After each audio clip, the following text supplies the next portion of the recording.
Luke 1:37 says, with God nothing is impossible. That was the scripture at church this past Sunday. And it has truly, truly been an overwhelming theme in my life. Without him, nothing is impossible.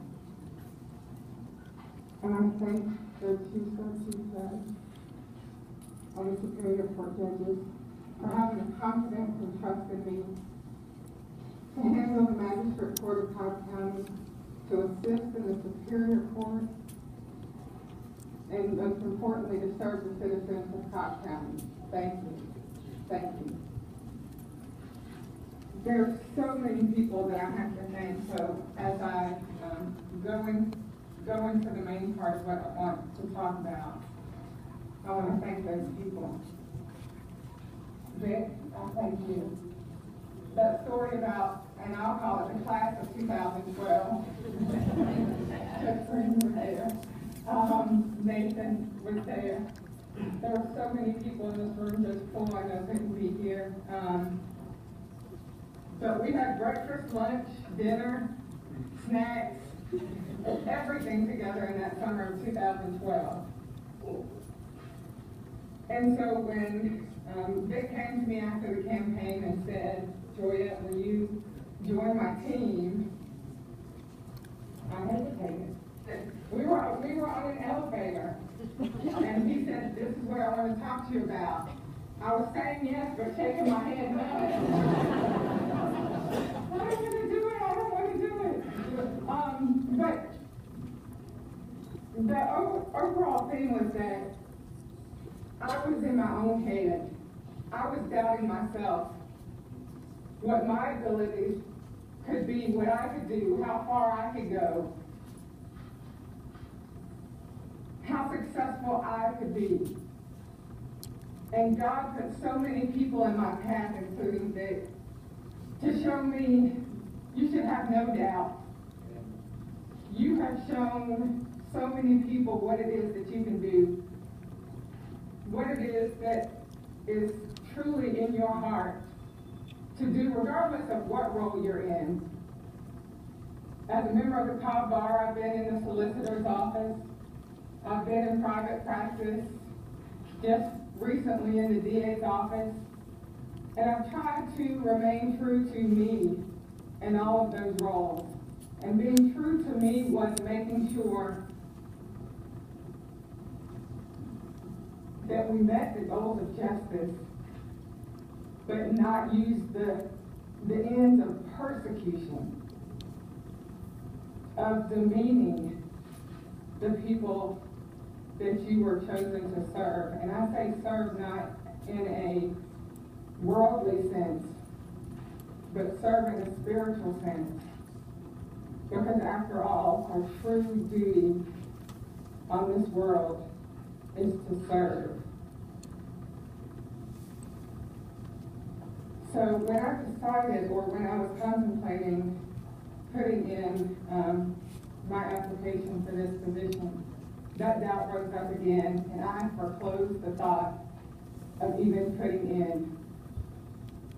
in conference with people I trust in this room, in conference with my mother-in-law, my family.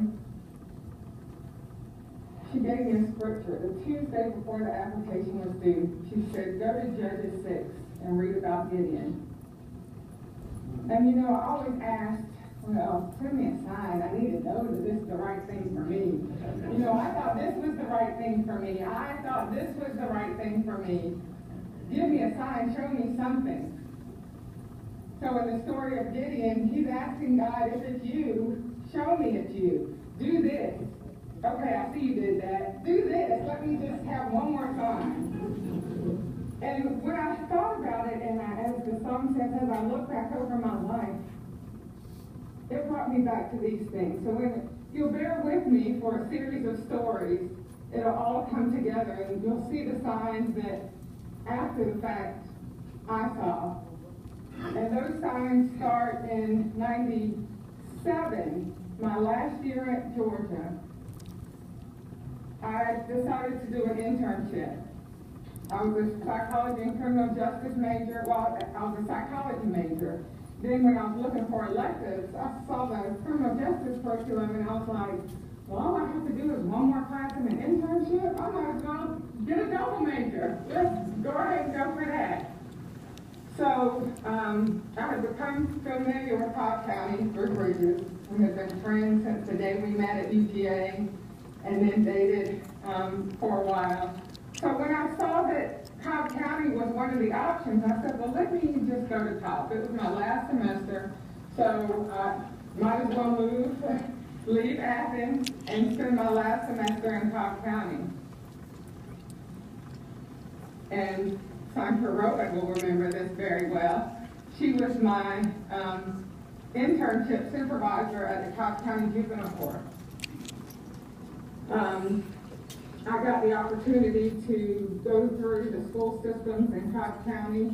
It led to a job teaching at Central Alternative School until I went to law school. I fell in love with Cobb. And had I not already committed to go to law school elsewhere, I would have stayed at the time. Talked to my mom. And she said, you know, I know somebody who has a daughter who's a lawyer in Cobb County. You should give her a call. And it'll come together in a minute.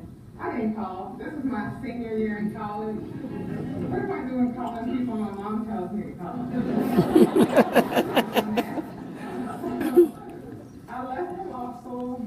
I initially went to law school in Michigan, and I'm sorry if there's anybody in here from Michigan, but I hated it. Bruce had accepted a job in Maryland, so I transferred to University of Baltimore, where I finished and started practicing law there. And we had Morgan and decided we wanted to be back closer to family. So where do we come for? Cobb County. So I'm doing my exit interview for the Baltimore Public Defender's Office, and the lady that I'm doing the interview with says, you know, I know Keith Ulmer. Is Keith here today? Keith Ulmer. You should give him a call. Maybe he can introduce you to some people in Cobb County. And so he takes me over to the state court, and Bridget Campbell's the first person he introduces me to. So we talk, I call my mom, and Judge Campbell's from Valdosta, I'm from Valdosta. So I call my mom and say, Mom, I met a judge in Cobb County who's from Valdosta. She said, yes, Bridget Campbell.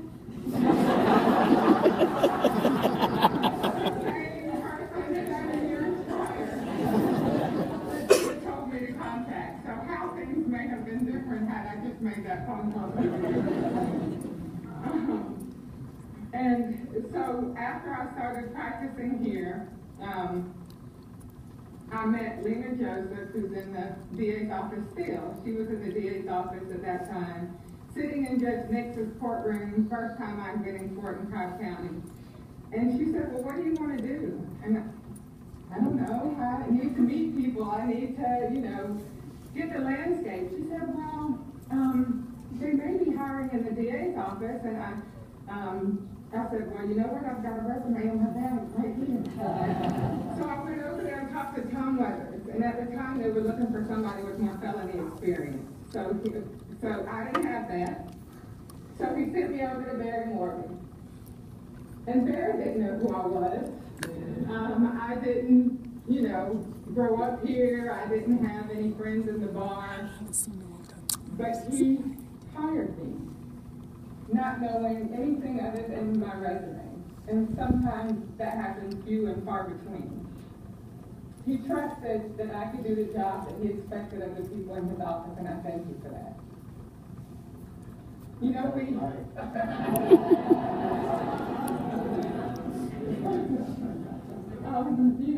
all want to fly, spread our wings, and do different things.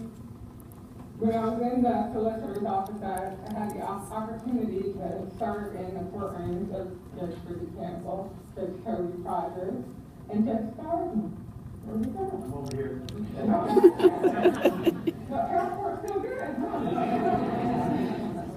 And when I decided to go out in private practice, practice after consulting with two of my great friends, Nathan Wade and Angela Brown.